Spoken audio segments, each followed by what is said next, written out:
кийимдердин бардыгы Айдай эжекебиздин колунан жаралып жүрөт. Эмесе кол чаап койсоңуздар Айдай эжекебизге. Арбаңыздар кыргыз элим.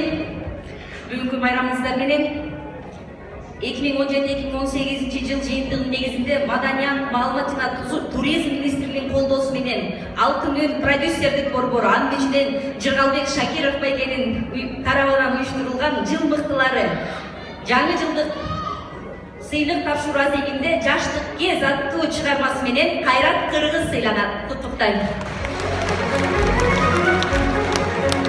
Андан сырткары бүгүнкү иш-чаранын демөөрчүсү Солимар 21 июндан 28 июнга чейин көлдө салгы тапшырат экен. Чын жүрөктөн куттуктайбыз. Мен баардыгын бир берейин. Кайрат мырзага Айдай брендинин жаңы коллекциясынан кийими менен. Кол жаап коелучу кийимиңиздер. Кайрат байкебиз кийизден кийип Кайрат Кыргыз болуп чыкса жарашат, кандай дейсиздер? Кошулса бир шатырада кол жаап коелу. Рахмат сиздерге.